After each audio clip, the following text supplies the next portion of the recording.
I-ready na ang inyong mga swimsuit dahil iisa-isahin natin ang mga swimming pool na hindi lang madaling puntahan, sa bulsa sila rin ay magagaan. Hot na hot ka na ba? Gusto mo bang magpalamig ng ulo? Eh di planuhin na ang summer gimmick. Hindi na kailangan magtiis sa bahay dahil may mga affordable swimming pool na malalapit lang sa Manila. Gaya ng resort na to sa San Roque, Antipolo. First in the Philippines daw ang kanilang storm wave pool. May mga along gawa ng isang higanting bola. Kapag nagsimula na itong gumalaw at tumalbog, humanda na sa mga malalaking alon. Hanggang level 4 daw umaabot ang waves. Kaya to the max din ang pag-enjoy ng buong pamilya. Bali, enjoy po siya sa mga naliligo ngayong summer po. Bukod sa swimming, pwede rin gawing workout dito ang dancing. Introducing the indoor disco pool. Kung saan mapapainda ka sa masisiglang sounds. Perfect sa buong barkada. Birthday ko po kasi ngayon.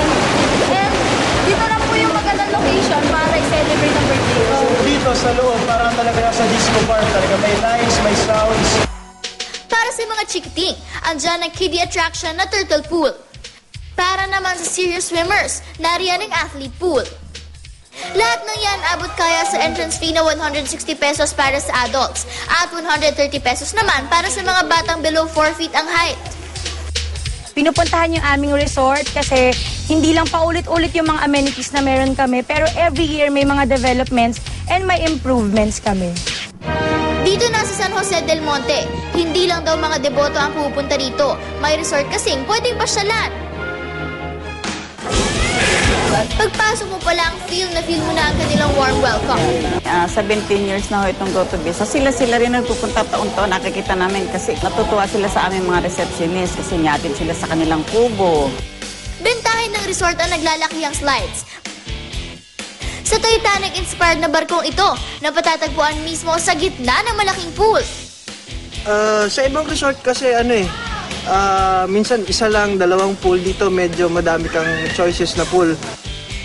Kung ayaw mo namang mabilad sa araw, magbabad sa kanilang indoor pool.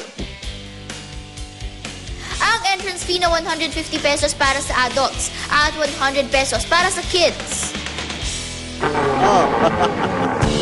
Kung swimming at iba pang outdoor activities naman ang trip mo, ang Leisure Park sa San Mateo, Rizal ang para sa'yo. Bukod sa swimming, pwede ka rin ditong mag-bungee jumping. Habang naka-safety harness, pwede kang tumalon-talon at mag-tumbling. Right.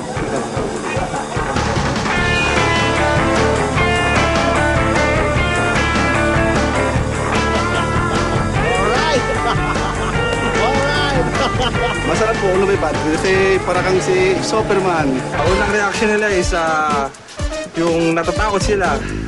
And then yung bitukan daw nila is naiiwan sa ere. Pero nung na-try na nila ng twice, doon na sila talagang nag-e-enjoy.